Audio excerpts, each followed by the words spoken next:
see.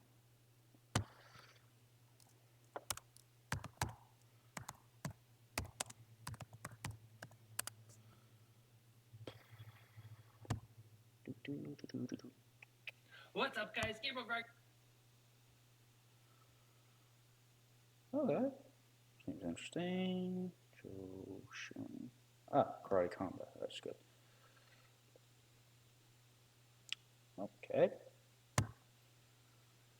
In today's episode, we're going to be talking about why I'm not a fan of executing or teaching a lead leg slide up round kick.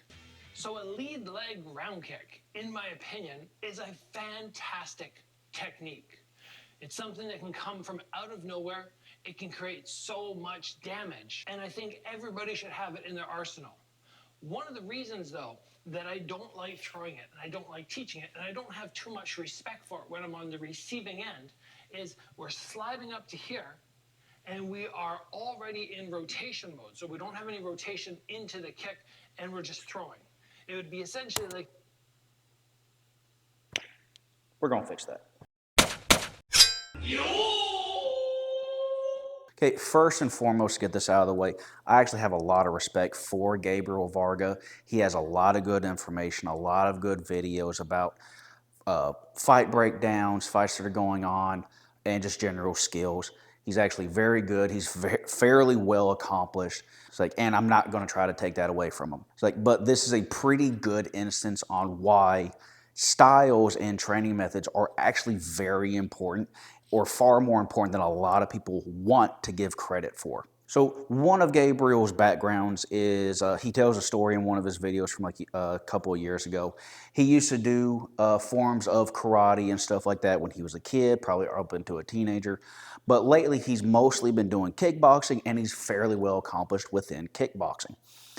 The thing is when you get into these other types of sports or combat sports, your fighting technique starts getting geared towards that particular fighting style. And if you don't have a strong enough base or foundation in another style, it makes it, one, easier to change, but there might be certain things that you tend to forget or not concentrate on. And one of them is on how to do a round kick. So primarily because, at least within karate in general, but also specifically within our style, Wado-Ryu, you don't really change on how you do the kick when it's your back leg versus your front leg. You do the exact same. The only difference is whether my foot comes from the back, right? If I'm going to do a front kick, turn my body, boom, or from the front, boom. The only difference is like there's a little bit less of a hip twist. There's still a hip twist, just not a massive one. But this is especially true when it comes to a round kick. If you go back to my original video on how to develop and train a round kick, and the Baki series I've been working on where I'm doing a round kick, if you look on it, every time I do a round kick, except for when I just come straight to the side, my body turns. So if I'm this way, my target is here, I'm just lifting straight up to the side. There's really no reason for me to turn my body. It's just an exercise to work to get my leg up. But then the next stage I do is I put my kicking leg slightly in front. But I always make sure I go to this fully turned sideways position, trying to get my leg or my shin as level to the ground as possible. Then the next stage is feet side by side, boom. Side position, back kicking leg slightly behind, boom, side position. So it's not going to matter where my kicking leg starts, whether it's in the front, side, or to the rear, the end point is always the same. This fully sideways, almost parallel shin position.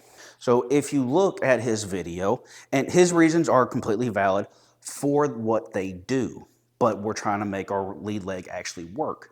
Now, Gabriel actually brings up a valid point that within the world of kickboxing, the way that they throw their round kicks, he is actually correct that the lead leg round kick will not work the way they throw it. So in order to make it actually viable and a quote-unquote threat, we're going to have to change it. And the reason we're going to change it is because it comes down to simple physics. So I have a bag, it moves freely, pretty easily. So if you look in Gabriel's video here, as I already said, there's no rotation in the kick, no pop. So it's essentially just here, and how much power can you get from this position? you will see that his kicking leg comes up on this almost 45-degree type angle.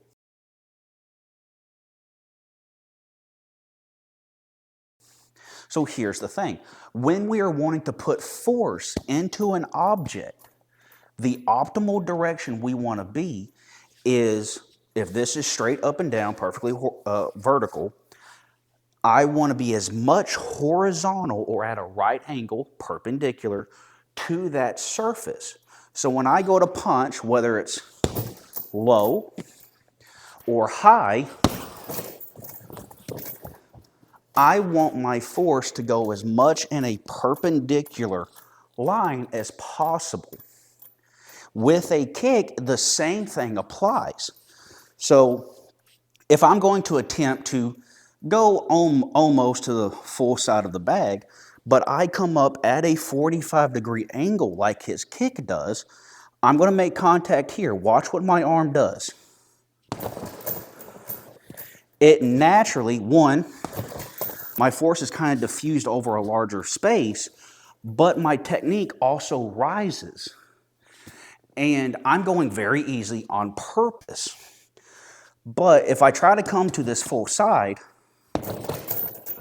I feel like I kind of run out of usable power, and the bag will only move about to here, which is kind of fairly decent. And you would think that if I use my leg, more weight, more power, it would move more. But if going at a 45-degree angle with just my arm and a little bit of body twist brings the bag here, watch what happens when I come at a 45. So it's just from here. So I started here with a 45. I'll start here going at a perpendicular.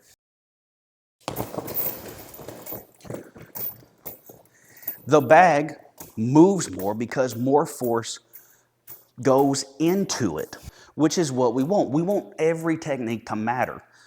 Even if it's kind of a checking technique, if it lands, it should have power to it.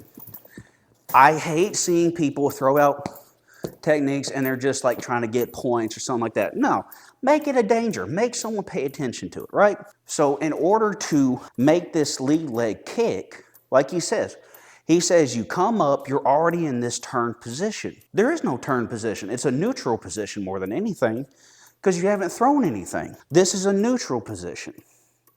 Still neutral position. I haven't thrown anything. I could probably throw a hand, right? But not doing that. But from here, I now have this full twist. So yeah, if I don't turn my hips, I get that, right?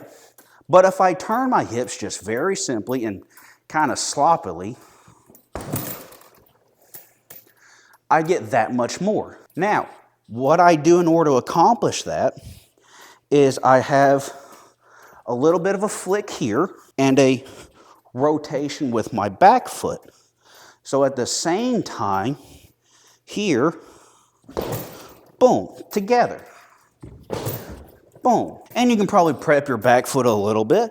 It doesn't really much matter, but this flick and this body twist is important to get that power into the bag. So this is why training and style difference actually wind up becoming important. Because from day one since I started karate, I have always been told you turn fully sideways.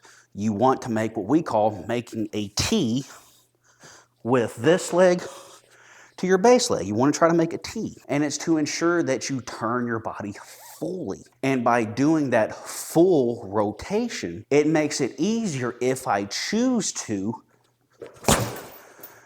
shorten my twist.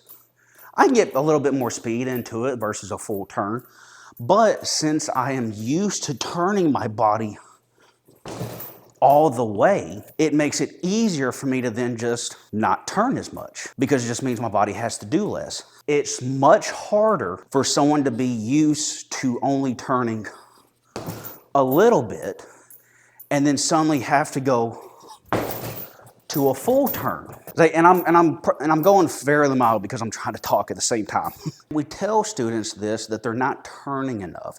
They keep short twisting themselves despite what they think.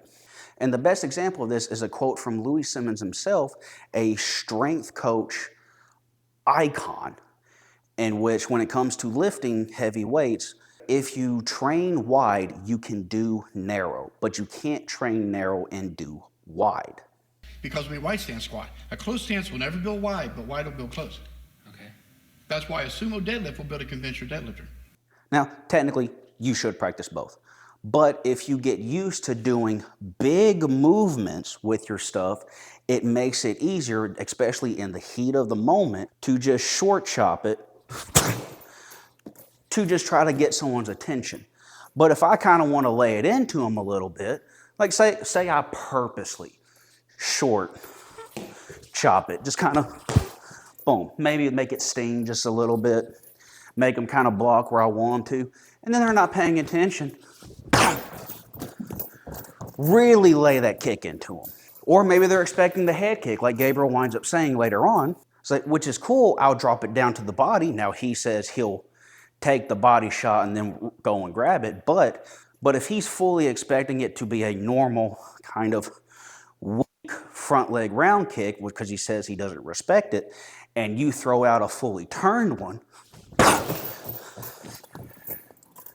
comparatively within his own division, his weight class, someone matching his skill, they suddenly throw a front leg round kick with some actual authority to it. I have authority? That's right, and people must respect it. He'll probably actually give it some respect. And that's something that's actually really important. Almost no matter what your opponent does, give the techniques of what they're doing the respect they deserve, because you don't know what they might have that will surprise you. And it's usually the most surprising hits that cause the most damage. The hit you don't see is usually the one that knocks you out. So again, this is nothing against Gabriel whatsoever. I do highly respect his opinion on things, and I usually keep my opinion to myself when I see certain things.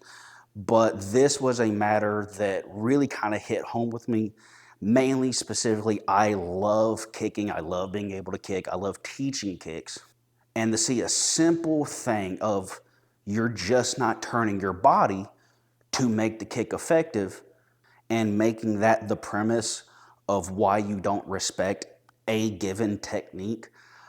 I simply want to try to make y'all, and hopefully him, if he actually witnesses or sees this video or anything like that, makes people better. That's it. We're just trying to make people better. If this simple thing helps him, it's like, then power to it. And if there's any people that says the caveats, well, it's not being set up properly, whatever, it's like, yeah, the general rule of thumb that we've always gone with is don't just kick. Do something first to set up your kick, whether it's a body movement, a grab, a punch, coming with a kick. Set your kick up appropriately. That way it has a higher chance of landing. A perfect one, at least the way that we do karate, the way our tournaments are, our equipment and all that stuff. If he had an arm out here, very, very simple. As I come up with my back foot, I grab the person's hand, I'm going to stretch them out, and all I got to do is twist. Boom. It's right there. Or I take my backhand, reach out, grab his hand, pull, stretch him out, whatever, come forward, kick, boom, got him. And notice I didn't turn my hip all the way there. Primarily because the target's closer than I really want it to, and if I want to hit in the optimal area of my leg, I kind of have to chop it. But my brain automatically does that because I have legitimately kicked thousands to tens of thousands of times over the course of 25 years. So my brain already registers, target too close. If I want to hit within the given area, I have to change my kick.